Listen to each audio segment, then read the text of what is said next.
In this video, we will be covering applying for a live in-person and/or virtual program. So as you can see, when you start the application, it brings you to the pre-application. We request that you submit your program pre-application 60 days prior to the start date of your program. This will allow us to ensure that we have all of the correct documentation, including mitigating any relationships that need to be mitigated and ensuring we can get your contact hours approved prior to the start date of your program. If you have any questions at all, please feel free to reach out to us at any time to nursingconferences@northwell.edu. So first it will ask you to request your application. You're simply going to put the title of your activity, your information, and your facility. You will then move on to program type. The first question it will ask you is the program interprofessional, which means nursing plus one or more other professions, or is it uniprofessional, only nursing? So my program is uniprofessional, but just for the purposes of this video, let's see what happens when I select interprofessional. If you answered interprofessional, it will ask you if you would like to apply for credit for the other professions that you are inviting to your program. Something to keep in mind is if you would like to open it up to other disciplines or professions, it is imperative and required that that profession is represented in the planning of the activity. What that means is that if I would like to invite an MDs to our program, then I would have had to ensure that an MD is listed on our planning committee. Joint accreditation requires this because it is important to consider that if we are inviting these professions and awarding them credit, we want to make sure that the content was created with them being in consideration as part of the audience. But say I do want it to be interprofessional and I don't meet those requirements to applying for those credits. I would select no, and I could simply select any of the other professions that I would like to invite to my program. We are still more than able to invite other professions if we believe the content would be applicable to them. However, they will receive a certificate of completion rather than receiving hours.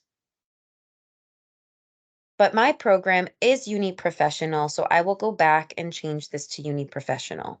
And as most of you who are watching this video, you know that this application is strictly to only apply for uni-professional credit. If I did select that I wanted to apply for interprofessional credit, it would indicate here for me to stop this application and to reach out to nursing conferences because this is a completely different application. I then select my target audience for my uni-professional program. Type of activity is already selected. This activity is both in-person and virtual, so I am going to indicate the in-person location as well as the virtual platform, how my registrants are able to register for the program, the start and end date of my program, as well as start time and end time. As you can see, I am planning on offering this exact program for other sessions. However, my start date and end date is going to be that first offering. We have a start date and end date provided here because some programs do go over a span of time. It may be a 2 to 3 day program, and this is where you would be able to indicate it. But my program will only be one session or an hour long. So I indicated that here. This is my start date and end date for my first session, and I indicated my additional dates below. These are only your projected dates. If these dates change in the future, that is not a concern. You will be able to let us know when those dates are. Then we move on to, is this program non-clinical? This is really important in terms of collecting documentation. If you have a non-clinical program through joint accreditation, it is not a requirement to collect disclosure forms. So that would include any leadership or communication skills training.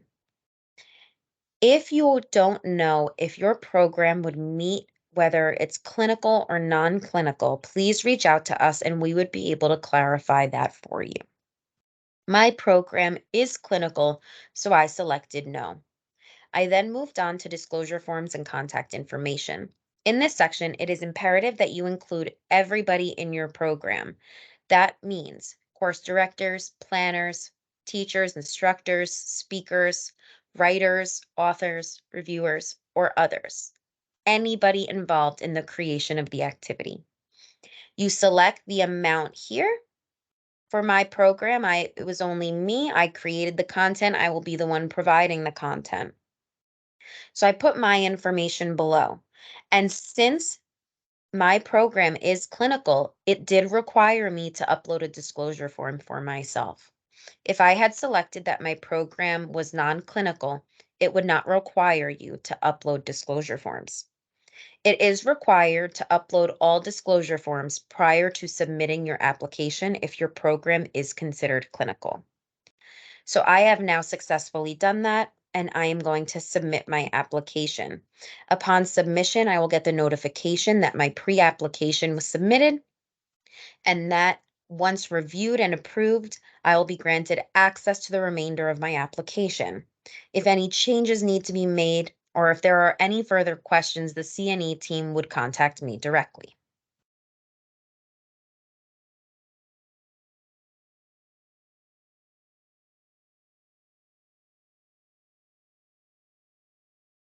So I have now received notification that my pre-application was approved, and I have now been granted access to the rest of the application. So it starts with professional practice gaps and outcome measures. You'll see below we do have examples of professional practice gaps as well as an example of a gap statement. You'll then see the first thing it asks for is to provide a statement that summarizes the professional practice gap that this program aims to address. So like I said, please use those examples above. You can also find really good examples of gap statements on Google. If you are not comfortable or have never written a gap statement before, please use those examples as a guideline for you before filling this part out. So you will do in a maximum of 50 words, you'll provide that statement. You'll then select evidence to validate the professional practice gap. You can check all that apply. These are provided to us by joint accreditation. So you will just check what applies to your program. You'll then state the educational needs that you determine to be the cause of that practice gap. So was it a lack of skills or strategy, or a lack of performance, or any other factor that you feel is the cause of the professional practice gap? You can select all that apply. As you select each, you will have, and you'll be provided a box to further describe what those needs are. So for my program, I chose skills. I just put a little test statement here. Which of the following types of results will this activity address? Basically, what this is asking, the program is designed to change blank, and you will select all that apply. Below, you will further describe and say, it'll ask you to state what you intend to specifically change in terms of whatever you selected above. So in 50 words or less, you'll write that statement based on all of the options you selected above and what is applicable to your program. Then we move on to two sections that again are provided by joint accreditation. So first is the application of team attributes and core competencies. So you're just going to check all that apply of the core key team competencies as developed by the Interprofessional Education Collaborative that will be addressed by your activity. So you'll simply select what applies to your program. And then you're going to select two learning objectives from the prepared ones provided by joint accreditation. So then again, you're going to select two. These are all very broad objectives. So now we will move on to more specific information to your program. So you will provide at least two measurable and specific learning objectives to your activity. Many people get confused with this section and think we are asking for objectives for whoever put together the program or the instructors, what your objectives are. However, what this is actually asking for are learner geared objectives. So I put an example here.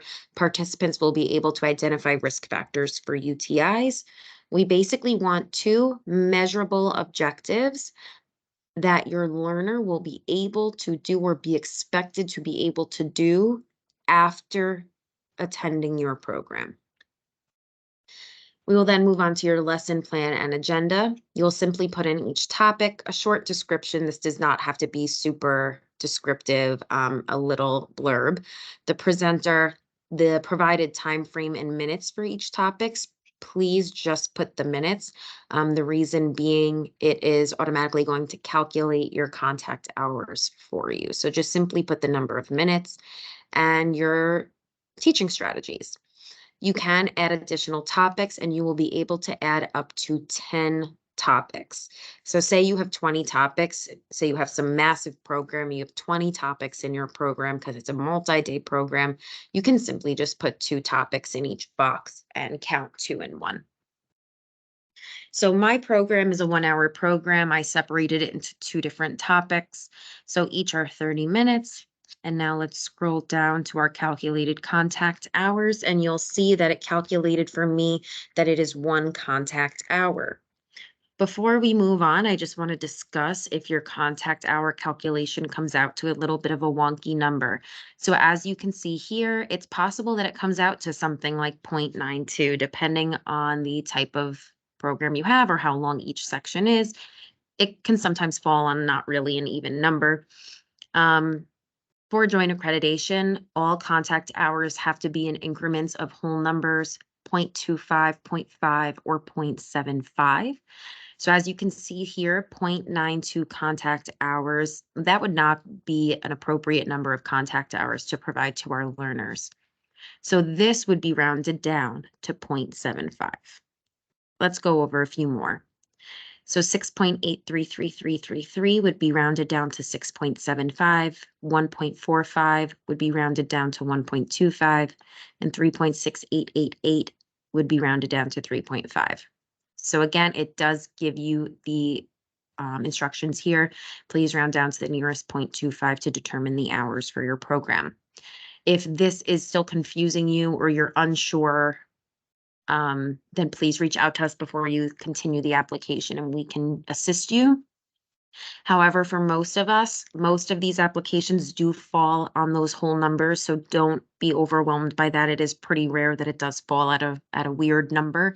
If that's the case and you are still, again, confused, please reach out to us and we'll clarify. So now you'll be required to upload your required additional documentation besides your disclosure forms if you had to upload them in the first part. So for a live in-person and or virtual program, you are required to submit an agenda and a slide deck. So let's take a peek at this agenda template. If you have already created an agenda, which I'm sure many of you have for your program before you even complete the application, please feel free to use your own agenda template. We just ask that you do add the required information to your existing agenda before you upload it into the application. We just provide you with a template in case you don't have one already. So in your agenda, it is required to include your title, the date or dates, location, time, your 2 learning objectives, a breakdown of your agenda, and then this is the required joint accreditation verbiage.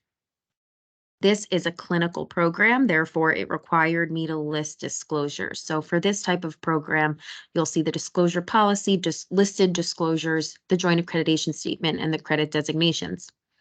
Like I said, my program is clinical, so I will be listing the disclosures and I'll put my name and my credentials since I am the only person a part of this program. And then I would also change this to 1 ANCC contact hour. If you have a non-clinical program, you will be provided with the appropriate verbiage for that. This would be missing. You don't need this. And the verbiage up here would be a little bit different. You do not have to stress out about that because depending on the type of program you've selected, you will be provided the appropriate template. So please just go off of whatever you're provided on your application. And then you'll include 2 references below because we do want to share these references with our learners in case they are interested in reading any of the material that you use to create the program or that the speakers use to create their content. It is important that we do provide them with references. And now we'll take a look at our slide deck, which also has needed verbiage in it. Again, this is very straightforward. It's very similar to your agenda. So it would be the title of your program, the date of your program or dates, The joint accreditation statement, which you'll see is an image, so you simply just leave that there. No need to edit that. You'll put the number of contact hours that RedCap calculated for you. And then here's my disclosure policy and my listed disclosures. So I would just put my name and my credentials. And then you would upload it here. And as you can see, I've already uploaded my agenda. Now let's take a look at my agenda that I've uploaded. So I put my location, my time, my content. As you can see, I put in all of the information needed. And I did the same with the slide deck. So now let's move on to our references. We do expect that you do list your references in APA format. It is a requirement for joint accreditation to upload and provide in APA format at least 2 references for your program. So as you can see, I've put 2 and I've also uploaded each reference.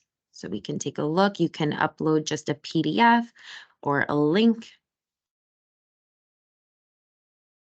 You do have the option to add more references. You do not have to upload or include any more references once you have done the 2, but say you do have a pretty long program, you used a plethora of references, please feel free to put more than 1 in each of these following 2 boxes. You could put like 10 here, another 10 here if you had that many, and then you can upload 1 if you feel like you would want to upload any more to the application, but in these 2 boxes, you can add whatever other references you had left besides those first 2. Now, criteria of awarding contact hours. So most of you know that have planned programs that all CNE programs do require a submission of an evaluation to receive contact hours that is distributed by the CNE team. So upon completion of your program, you'll submit your attendance sheet, or what we call your roster. Once we receive your roster within 3 business days, we do send out an initial evaluation. And once your participants have completed that, they automatically get awarded their contact hour certificate. So that's not anything that you have to distribute on your own. What we are asking here, because that is a criteria that we require, is that a roster is submitted and that your instructor or the planner has submitted your name and has stated that you meet their requirement to receive credit. So these are just options in case you did have any further requirements. So for my program, for example, I don't want any of my participants to receive credit unless they utilize their information that they learned in the program and were able to successfully complete a return demonstration to me prior to the end of the program. So that's my own personal requirement that I feel is really imperative to my program. So I selected that. Again, this is not a requirement. Everyone will receive a contact hour certificate as long as their name is submitted to us. However, if there is something specific for your program that you want to require your participants to do in order for you to submit their name to us, please feel free to just note that here. You'll then be asked revenue questions and then the follow-up and outcome evaluation method.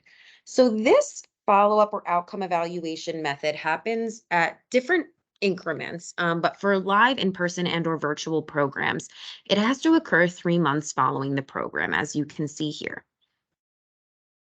Now, my program, I am offering it as a live in-person and or virtual program. However, I am offering it multiple sessions. I'm offering it 3 times. And as you can see, the instructions here say, if offering a program multiple times, please note that you will have to submit a 3-month evaluation for each offering. So that means if I am hosting 3 sessions, I must submit a 3-month evaluation for each of those sessions. So that means 3 sessions equals 3-month evaluation forms that I am eventually going to have to submit. Just so you know, we will have automatic reminders be sent to you when these things are due. But please also add them to your calendars just so you know to do it ahead of time. So these are our evaluation methods with specific guidelines, just so you know what would be expected of you for each type of method. And as you can see, self-reported change in practice and focus group, we do have a survey here to guide you. So if you are going to do self-reported change in practice, you would distribute the survey, whether it's manually or if you distribute it electronically, which many planners do on Microsoft Forms or Google Forms or SurveyMonkey or even RedCap. You would disseminate that survey and you would just have to pull the report. So if you are doing it electronically, all you would have to do is pull the report with all of your responses and upload and submit that. If you do it manually, we just ask that you compile a statement, just summarizing the general trends in your responses for your program. And you can see there are other options here, and you will be able to also select other. If you feel that there's a follow-up evaluation method that you have already had in place for your program or thought of for your program that isn't listed here, please feel free to select other and further describe. So you'll see here, it'll give you the opportunity to describe what that evaluation method is. So for mine, I did do self-reported change in practice. So in 3 months' time, I would distribute that survey and I would submit my summary of the survey responses. Something I do like stating, if you are going to do something that is dependent on your participants' response, say you have 15 people who attended your program. We understand that in 3 months' time, you may not get 15 responses. Many people have click fatigue or email fatigue, and many of your participants may open up that email or correspondent and they may say to themselves, oh, I did that program 3 months ago. I want nothing to do with it. Do the very best you can to collect as many responses as possible, but submit whatever you were able to collect. Don't go overly crazy. We can't force people to submit things if they are not willing to. But just do your very best and submit whatever you are able to collect. Last but not least, our general rules and requirements for conducting a CNE activity. These are just to be in compliance with ACCME standards for integrity and independence in accredited continuing education. You are required to follow these procedures as you plan the CNE activity, so you indicate your agreement to each with the following bubbles. And then I am going to submit my application, and then it's letting me know that I am successfully submitted, that I'll receive an email upon approval of my program. If any changes do need to be made, the CNE team will contact me directly, but if I have any questions in the meantime, I can always reach out to nursingconferences@northwell.edu. I have just received notification that my live, in-person, and/or virtual program has been approved. In this approval email, you will see the title of your program, the assigned course number or course code. Just keep in mind that this stays the same regardless of the date you are offering the course. It will give you the awarded contact hours from Joint Accreditation and the dates you may run the program through. Please note that new documentation must be submitted in 1 year to continue offering this program up until the expiration date, which should be 2 years after the start date of your program. We will discuss this a little bit more in a moment. So what are the next steps? Agenda and slide deck. It is a joint accreditation requirement that the agenda and slide deck with required verbiage is utilized for your program. If for any reason we had to make edits on our end to your documentation, then you will receive that updated documentation via this approval email. So for example, if we needed to edit your agenda, you will see a new version of your agenda on this approval email. If you do not have those documents attached here, then you may use your documents as you submitted in the application. They are good to go. Rosters and certificates. After your program, you will fill out the attached roster template. You will receive an email on the start date of your program that will include a link to upload your documentation or roster.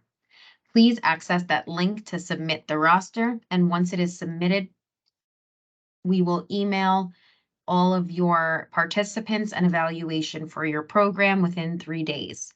As they complete their evaluation, they will be automatically awarded a contact hour certificate. If this is an ongoing program that will need to submit future rosters, upon submission of a roster, you will be able to notify us of the date of your next offering, and you will receive an email on that next offering date to upload your next roster. Educational material. It is also a joint accreditation requirement that educational materials submitted for all programs. This could be slides, in which PDF format is fine, or copies of handouts. You will be able to upload your educational material when you submit your first roster. Follow-up evaluation. Just a heads up, in 3 months' time, you will be contacted to submit the 3-month program outcome evaluation. Please note that if you will be offering additional sessions for this program, you will have to submit a follow-up evaluation for each session.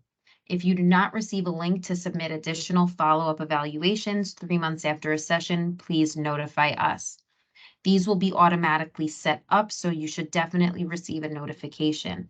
So again, anytime you are submitting a roster or hosting a session, there should be a coordinating 3-month follow-up evaluation for that specific session. Expiration date. This shows you that your expiration date is 2 years for approval. Now let's discuss that required documentation that needs to be submitted after 1 year. You will have to submit a content review form. And if your program was clinical, then you are required to upload all new disclosure forms.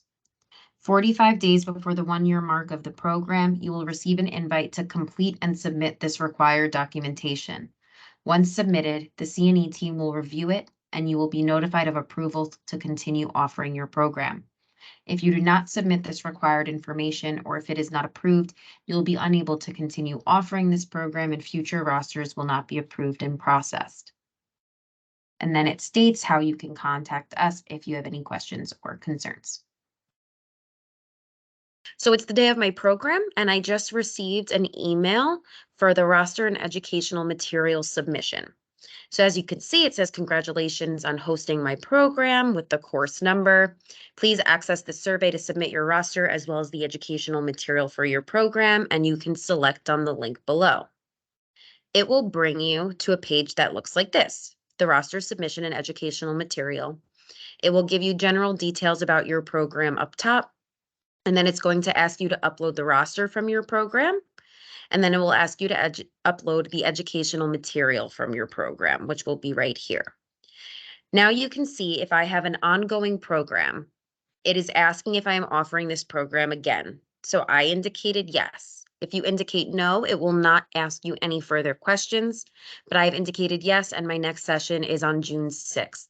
So I indicated that date here, and it says that I'll receive an automated invite on the date I have provided to submit my next roster. And we will now automatically be set up to have an alert to collect a 3-month evaluation for the additional offering.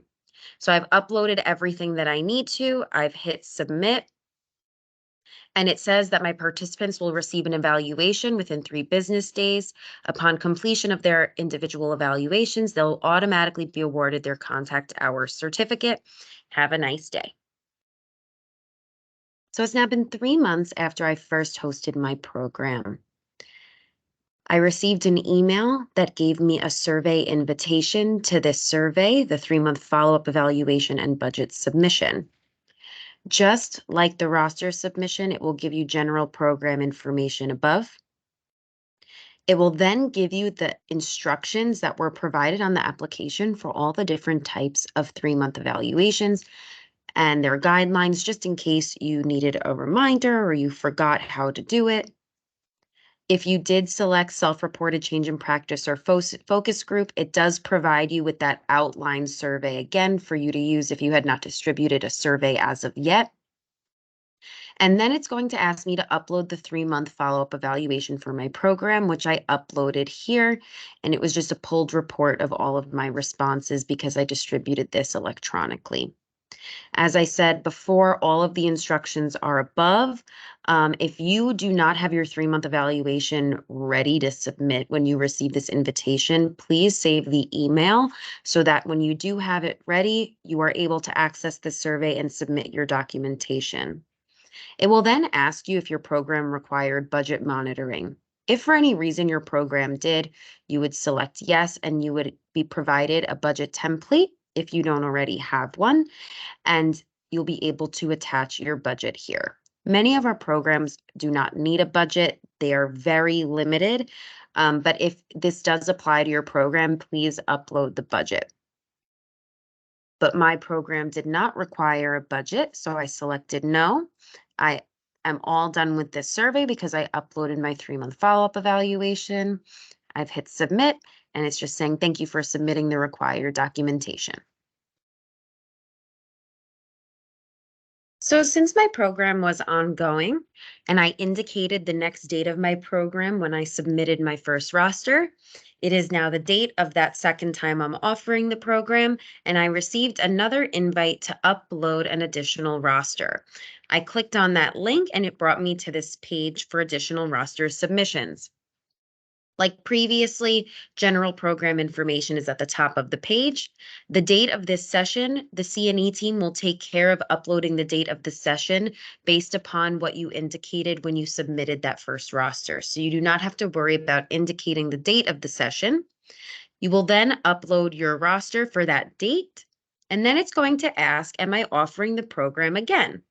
In this case, I am offering it again. So I indicated that here, including the next date of the program, which at that time, I will receive another invite, just like I received here, to submit a new roster. So I've indicated that next date, I've uploaded all of my material, my roster, and I'm going to select submit. And it will indicate that my participants will receive an evaluation within 3 business days, and that upon completion of that evaluation, they'll be awarded their contact hour certificate.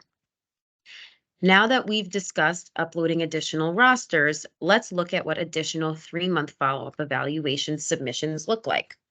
So in 3 months' time from that session on 6/6, I'll receive another invite via email to submit an additional 3-month evaluation that corresponds with that date. Again, above will be general program information.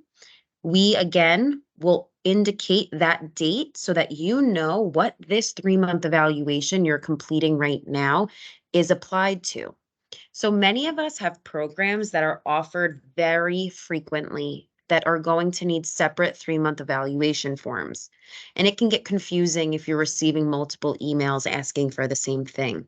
So we will always indicate for you the date in which this submission will correspond with so that it's more clear for you when you open it up. I've uploaded my 3-month evaluation from the session I hosted on 6/6. It asks again if my program did require budget monitoring because it will ask for an updated budget. But if your program did not, you are going to select no, like I did. If you did select yes, you would upload your updated budget. I've completed everything and I'm going to hit submit, and it is saying thank you for submitting the required documentation.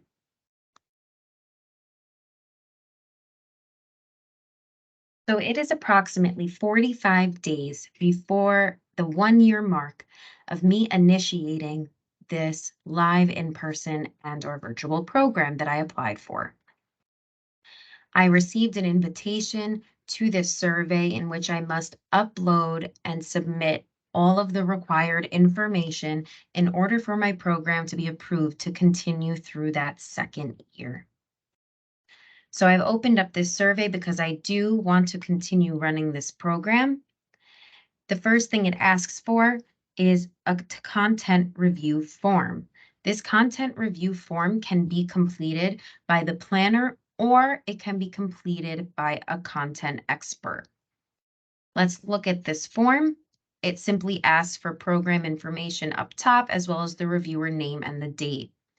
The reviewer will select one of the 2 following options. They will either deem the program to be up to date and not requiring any changes, and that it can renew as is and continue running up until the expiration date.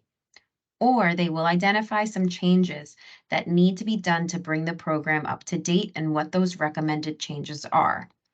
We will then require a signature and a date of signature. Uploaded here is my completed content review form, and then it will ask me, as indicated by the form above, were any changes needed to bring the program up to date.